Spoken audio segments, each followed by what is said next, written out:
It's Bullseye. I'm Jesse Thorn. I guess you could call Open Mike Eagle a rapper on the rise, but it's been a really long, steady, unique rise. He was born in Chicago. He moved to L.A. later on. For the first part of his adult life, he was a teacher. He actually didn't release his first album until he was almost 30. In his rhymes, there's humor, which you see a lot in rap, but it's weirder and kind of self-deprecating at times, too. Like the first album he put out was called Unapologetic Art Rap. Kind of a power play, right? Anyway, everything's coming up Eagle now. He co-hosts the podcast Tights and Fights. It's a wrestling podcast here at Max Fun. He's also just been given his first ever TV show by Comedy Central. That's in the works right now. Mike's latest album dropped a couple of weeks ago. It's called Brick Body Kids Still Daydream. It's really great. Let's take a listen to Brick Body Complex, the first single off the record.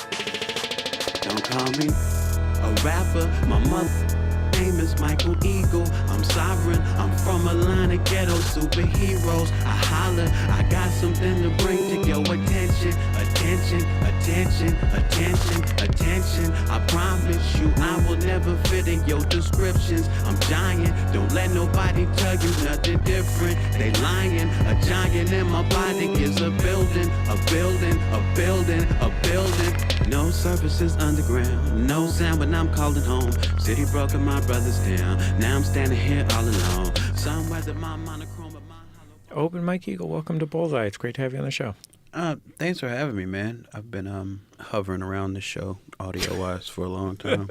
Well, I read an interview that you did maybe, I'm going to say 2 years ago. Mm-hmm. And the grand finale was you saying that you needed to get a TV show and an interview on NPR. Yeah. Well, you got a TV show and an interview on NPR. Hey, that's good. We just filled it in. Congratulations on the TV show. Thanks. I need people to remind me of things I've said more, so I can feel my growth that way. It is a terrifying thing to try and get enough perspective on your own life to appreciate the fact that you are, for example, I mean, in your case, making a living and supporting a family in part. Yeah. By making music, for example. Yeah, I've been really good about being able to be very aware of that as a benchmark and a thing, especially since 70% of the guys I started with and I still see all the time haven't been able to make that transition. So, it's not something that I lose sight of, but it's like it's not the financial ones. It's like the ones that actually make me feel better. Those are the ones I have to remember. What are the ones that actually make you feel better? Like that. Like I had a small goal. Well, I had actually a lofty goal of a television show, getting an interview on NPR, and that happened. And I'm like, oh, that's nice to think that I worked along my weird path and got to the places I was trying to go. Because I often end up, I have the bad thoughts a lot. Because I had a lot of weird expectations coming into making music and trying to sell it to people. I had a lot of weird expectations about how I would emerge into the marketplace and the culture. And these very lofty, strange ideas. And, Well, I mean, I think that you have the disadvantage of emerging as a hip-hop artist at exactly the time that being an independent hip-hop artist was its most difficult. Yeah, I mean, you terrible.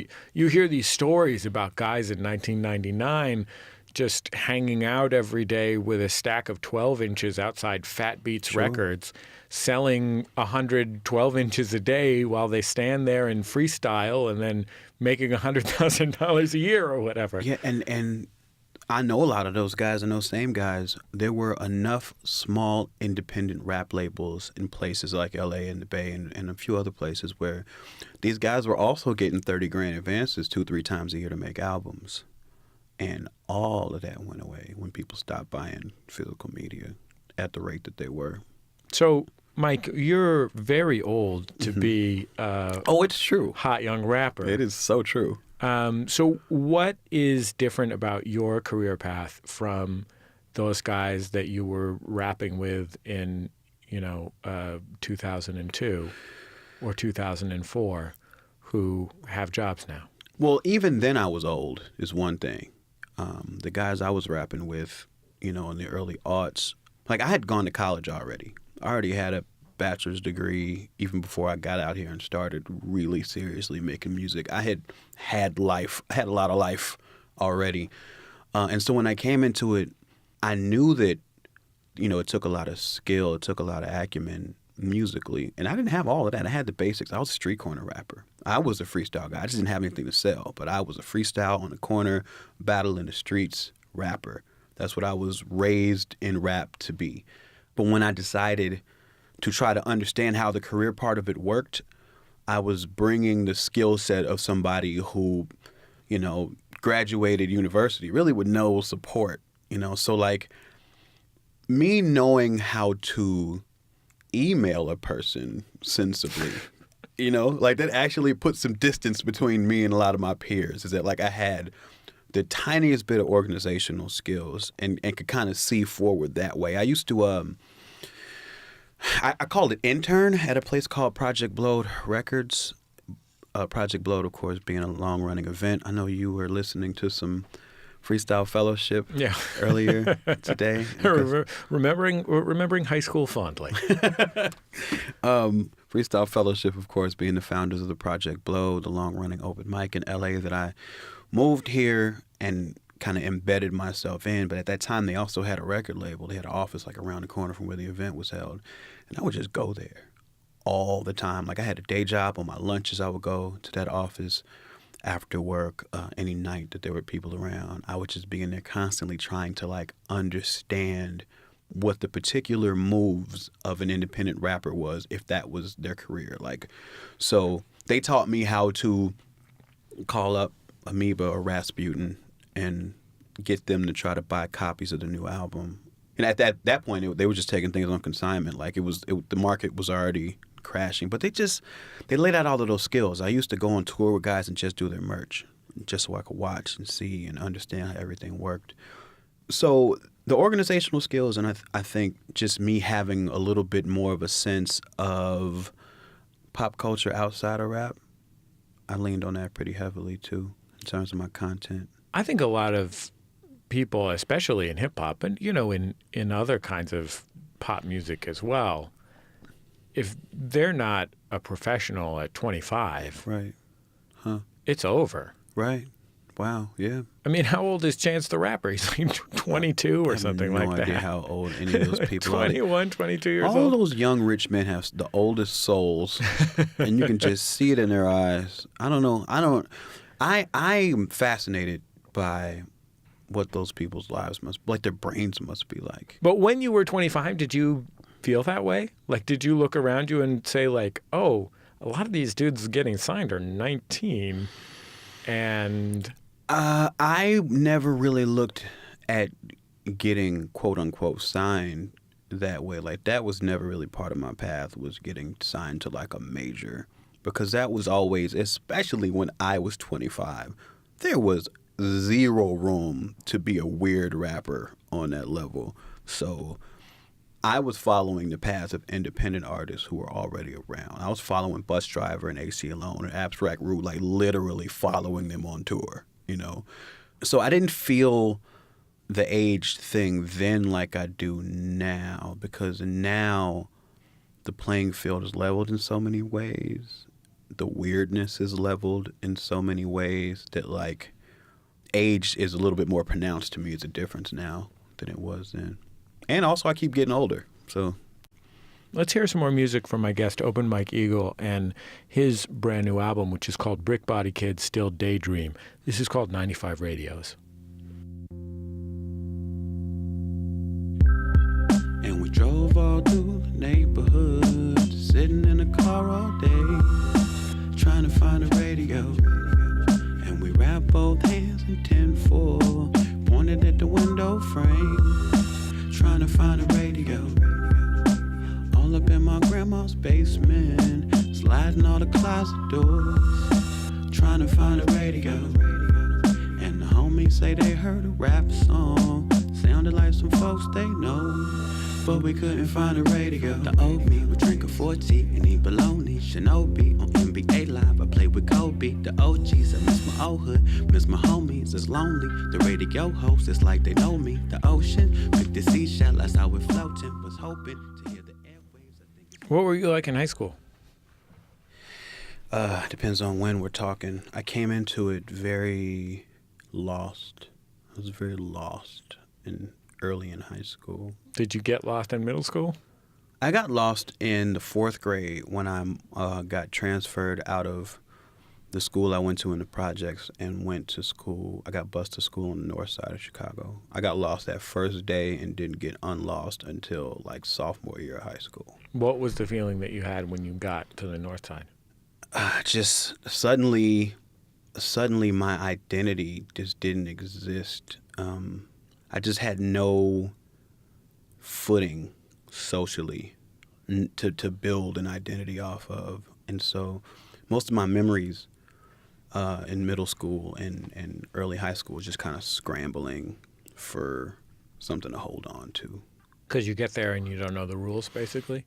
Yeah, and a lot of it is like racial stuff. Like I went from an all-black school to a mostly white school, and I think I experienced a lot of it through that lens at first, but in thinking back about it, it was a lot more about going from a poor school to a school where a lot of kids have money. And the combination of those two things, I just really never felt connected to any people there. And when I was, there was other people who seemed to be kind of oppressed by the whole thing, either economically or socially. I hung out with a lot of kids who were like super sad in the 7th grade when like Kurt Cobain died. You know what I mean? Like I hung out with a lot of those. But also, you know, I played sports, so I had that, but I also wasn't cool enough to hang with those guys because they were like good with girls, and I had no idea what to do with a girl at that point in my life. You know, so just a lot of flailing, a lot of grabbing at straws until about midway through high school. I remember that feeling in middle school of having gone. I went to a very fancy middle school from a not fancy context, and getting there and being like, what are these people's lives? Yeah. Like trying to figure out what they did after school. Like, who are these people? They were all really nice, too. It wasn't even that. It was like, but what is the... I remember a couple times literally hanging out with kids outside of school for the first time at that level and just being amazed. Like it was like Aladdin, like a whole new world. You know what I mean? It was just like kids hanging out in neighborhoods. Like I had no conception of that. Like I was very latchkey in my neighborhood because my neighborhood was hella dangerous. So there just was no conception of that at all.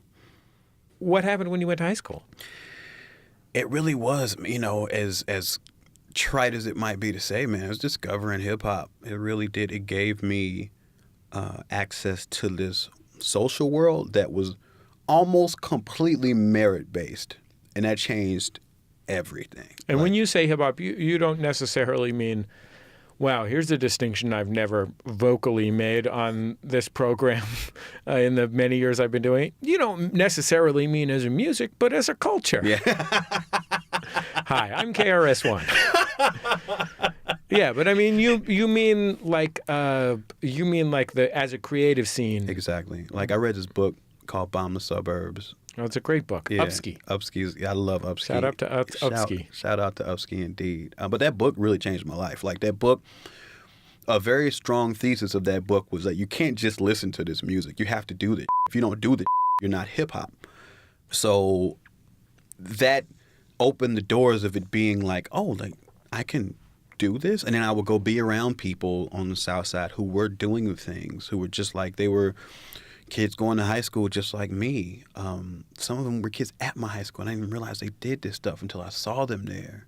And I was like, oh, this is it, you know? So me and like 4 of these friends of mine, we all just like jumped into it head first at the same time and kind of built ourselves up inside of that by getting good at these things. But you didn't at the time think, oh, look at that, I'm going to be Twister, Do or Die, or... those first national acts that were coming out of Chicago, Crucial or Conflict. Even Common? Common was the most accessible one.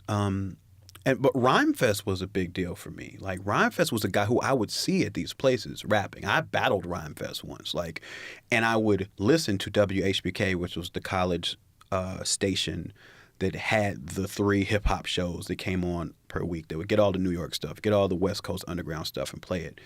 And he would be on there freestyling, like, oh my God, this guy, I know that guy, he's on the radio rapping. Oh my goodness. And he was having projects come out that I could buy at the record store alongside Common and Lords of the Underground, whatever else I was buying at that time. And that is really kind of what opened it up. Like the career path was unfolding that way, not like, go to LA and get signed on Relativity Records or anything like that, You graduated from college and went and got a job. Yeah. And so what was the point where you thought, I'm not going to be a guy with a job, I'm going to be a guy who makes music for a living? I got laid off in 2009 from being a teacher. And you were, what, like 28, 29 years old? yeah, I was 28, yeah. So you're a grown-up. Mm-hmm. That year, I also got my first record deal, though. So I got signed in, February or March of that year to my first independent deal. I got laid off in the summer. That fall, I was supposed to go on a tour, my first tour, opening for Bus Driver and Abstract Rude. And when I got laid off, it was like a conversation at home with me and my wife.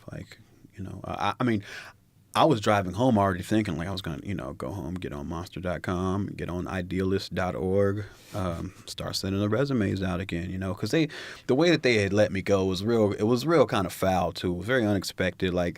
I had this big stack of paperwork to do, and they kind of just waited till it was all turned in and then let me go the next day. It was really ugly, and it really hurt my feelings at the time. And so I was really down. But yeah, she was like, no, you should just get on unemployment and try out the music thing. I was like, for real? And she said, yeah, she was all for it. And, being on unemployment wasn't an easy thing to do at first because of pride. And, you have to lie on the forms about how many jobs you applied to every couple of weeks or whatever. But yeah, I did that. And it did give me just enough buffer time, though, to figure out, especially in the waning independent music economy, how to start bringing money in. And it was a good 2-3 year long process to go from when I would go out of town to do shows and be guaranteed to be losing money to now I'm living off of that. Do you think that you could have done that if you weren't married at the time? Probably not, because, the unemployment wasn't enough. I don't think it would have been enough to have a decent apartment somewhere. I'd had to live with somebody. I would have needed some support from somewhere. And I never really had support, family support like that before my wife. Let's hear some more music from my guest Open Mike Eagle's new album called Brick Body Kids, Still Daydream. Let's hear a little bit of No Selling. Gotta keep a facade, I gotta play it cool. Like when you with a girl and she can wait at school. Gonna get a leather shirt, my stomach never hurt. Strong face, strong jaw shown to my competitors.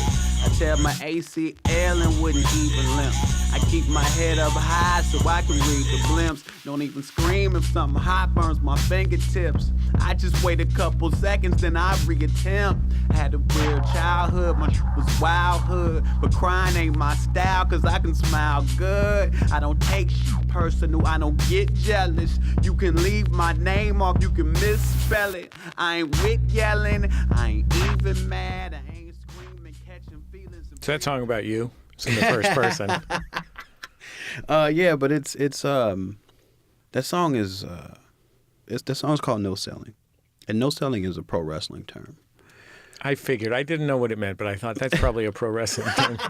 Yeah, but it's when I know about baby faces. Right. Now, and it's no selling is something a babyface does typically when they're making their comeback in a match. So let's say Hulk Hogan is fighting the Iron Sheik, and Iron Sheik is just beating his tail the entire match. Let's say it's a 20-minute match, 15-minute mark. Iron Sheik goes for something, and Hogan shakes it off and stares at him like it didn't hurt. That's called no selling, and that's how he starts his offense, because that's how, the crowd gets back into a match emotionally. It's like, oh, the good guy, he's found some inner strength. But I protracted that in the song to all the instances where we kind of have to do that in life, where like you feel something, but because of the situation or because it's somehow advantageous for you, you put out some other reality of what you're going through. You basically you don't sell pain, and that just interests me in a kind of PTSD sort of way, and that kind of tied into the theme of the album and stuff through all of that. Was your career success so incremental that you... That's the perfect word for it, by the way. The best adjective ever to describe my career. Was it... did that leave you without crisis points where you thought this will never work, or did it reinforce crisis points where you thought this will never work? I never think that it'll never work because it's already working. My crisis point every day is always like, is this a mistake? So I'm really high stressed right now, right? Because I got a new album. I dropped one single and people like it. You know, I got another one coming any moment now. And I'm like, is this a mistake? You know? And the thing is, a mistake for me doesn't end everything. It just makes everything a little bit harder for a while until I do something else that's not a mistake. But the whole time, like, I tend to do so much in, like, you know, different fields that it all tends to be okay. You know, like nothing.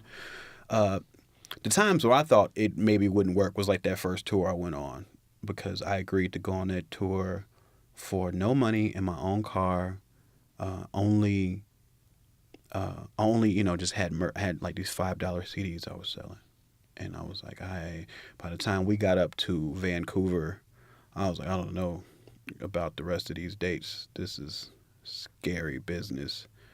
I like got a hotel on hotels.com, and I was in a street called Hastings Street in Vancouver. Do you know about that place? You couldn't have told me it wasn't the meth capital of the world. These hotel rooms were not used for people sleeping. They were used for people to rent and do meth. Hotels.com didn't want to tell me that, though. They wanted me to give my money to this person. It was like, you want to sleep here? He was surprised at the... Frank, get a bed. Right? Oh, yeah. So, you know, my moments of crisis were more about physical danger than they were about the endeavor not really working. Because even when it works, it's not like...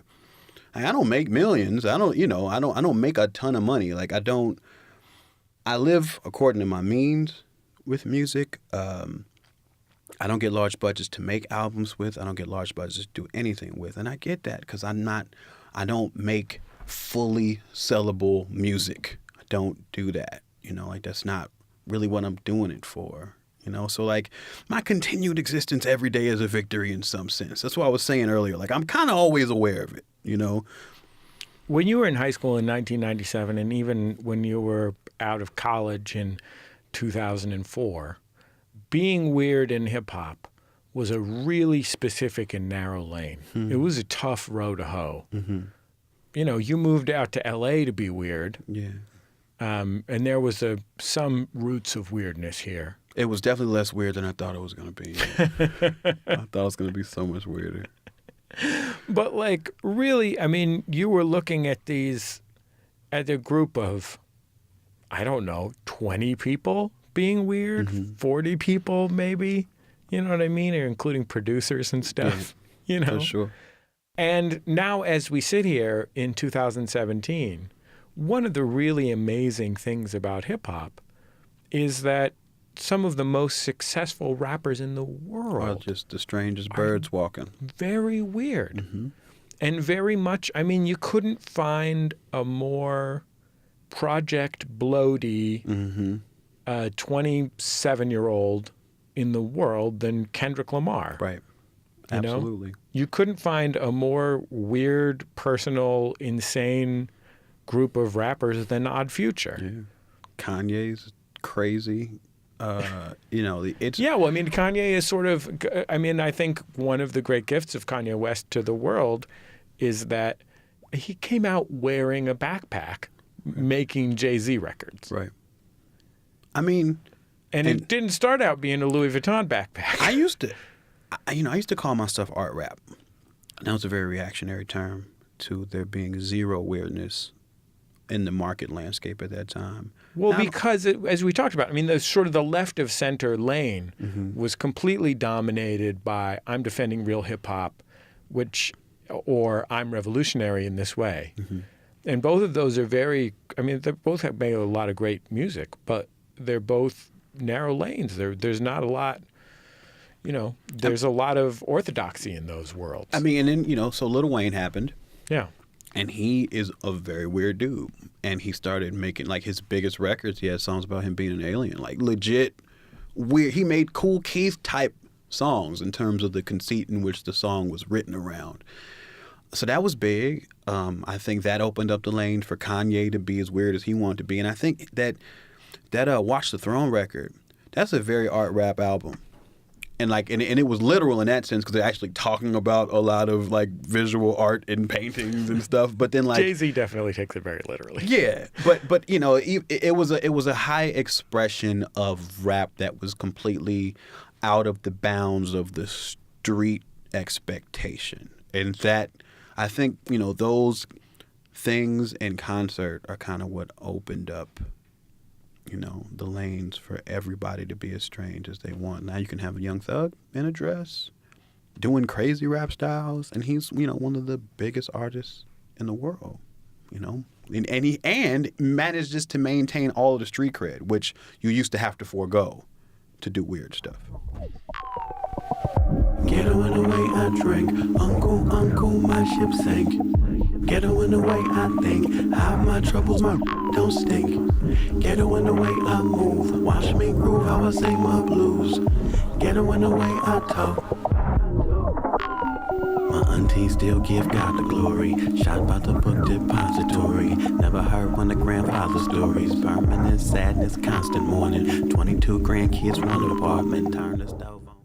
I want to ask you about professional wrestling for a minute before we're completely out of time. Sure. You're the co-host of a podcast that records in this very studio. In this room. Called Tights and Fights. It's about professional wrestling. I wanted to go sit in my seat over there. You told me no.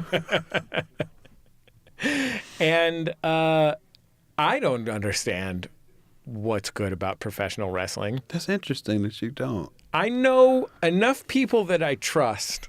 So you know that there's something there. I know there's something there. And I mean, there's plenty of things that, nobody that I know understands why I like Babe Pig in the City as much as I do. So,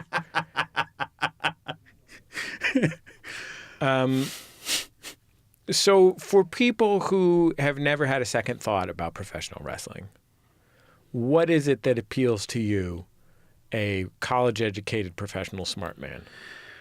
Let's take Vince McMahon, for instance. Vince McMahon is the owner of the WWE, the big wrestling conglomerate. He's not just the owner, though. He's also a performer. And he's the head booker, which means he's the head writer. He has been writing wrestling television angles, storylines for performers every week of his life for the past 30 years. Like there's no off season, 52 weeks a year. They go out there in front of a packed arena. And these characters, a lot of times he's created or he's developed, go out there and try to do things that they think people are going to care about. And sometimes they care, and sometimes they don't. And sometimes there's these magical moments of a character going out there and improvising something that defines their career for the next 10 years. And sometimes somebody goes out there and does exactly what Vince and the writing staff has written for them to say, and it gets over, and they use this term, gets over like a fart in church. Nothing happens, and some guys end up on a scrap heap. Some guys get fired because they're not getting over. Then they go to the independents and find some new gimmick and come back, and then they're made champion within a year because they figured it out. It's live entertainment, it's choreography, it's so emotional. It's so emotional. And it's their job to predict what we're going to feel as fans, to try to be in front of that. A lot of times they're wrong. But when they get it right, it's really incredible. When you can see an arena full of 20,000 adults that all know this is fake entertainment, all have a real emotional moment where they're like happy for a character who has been beaten down for 6 weeks and finally figured out some way to defeat the villain. You know, it is, I think it's a very substantive form of entertainment that ends up with a lot of crass elements just based on how often it has to be delivered. And I think that it's, you know, because it's built essentially around physical violence. Yeah, absolutely. And physical pain. Absolutely. I mean, even the story of how it came to be is crazy. I mean, it used to be legitimate professional wrestling competition until like 3 or 4 guys who ran it figured out that if they built a certain guy up to win, and they could make more money. And then it was just a secret that it was fake. That the referees didn't even know for years. And then, you know, the story of it becoming what it is now, where like most of the people are fully aware that it's a work and still engaging in it. It's like this really incredible form of entertainment that works on like all of these levels. To me, it's just absolutely fascinating. It's not that what you are describing is not that wildly. What you're describing is not that wildly different from the aesthetics of hip hop. Right. That hip hop is about the relationship between a character and reality, and a storyline and reality, the tension between those things. Right. In a way that, like, when people say it's like a soap opera is a sort of grand fictional form, but it's purely fictional. And it seems like, to me, as an outsider, part of the juice of professional wrestling is the weird relationship between the fiction and the reality. Right. I mean, in a lot of these cases, your name could be Joe Anoa'i. Vince McMahon or somebody underneath him decides to name you Roman Reigns, and that is now your name.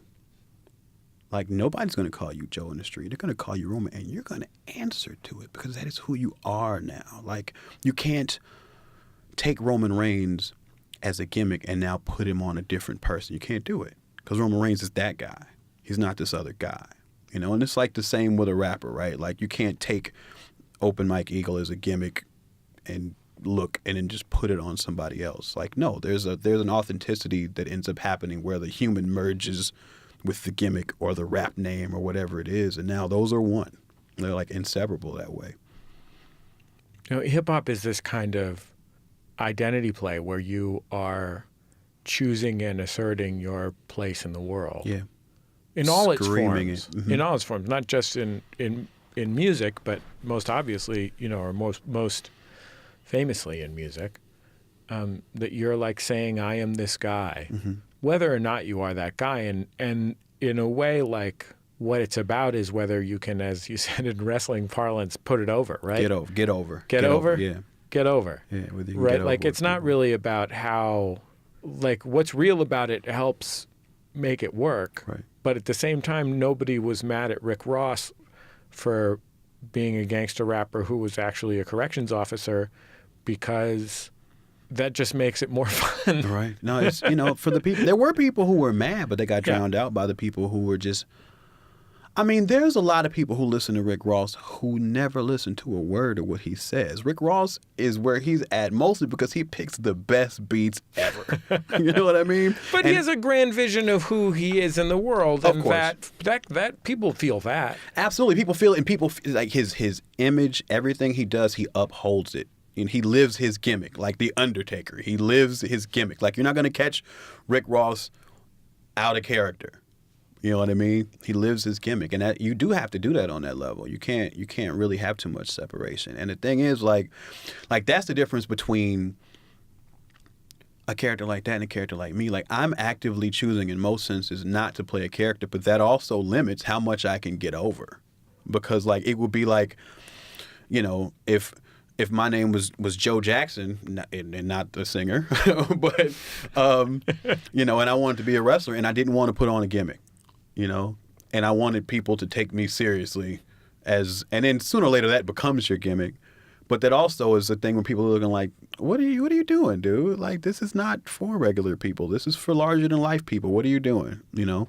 And I'm kind of walking on that. I'm kind of doing that thing. Like, I think that there's enough validity to people being themselves that they don't necessarily have to put on a costume to make like effective rap music. And sometimes I think that like that's part of what that's the limitation put on rap music that's not put on other things, and it bothers me and it offends me sometimes. You know, that like in other genres of entertainment, people aren't expected to be such an over the top thing. Like in other genres of entertainment, their mere existence and their talent is all they need. And I feel like that's ultimately, when I say art rap, like that's what I mean. You know, and people like me and Serengeti and Bus Driver and Milo. And, you know, we come from this long lineage of people. But I feel like in the end of the day, we're like trying to assert the worth of our own humanity in rap music. And like, that's where the fight is. And that's why, like, there's no person for me to fight because I'm fighting that, you know?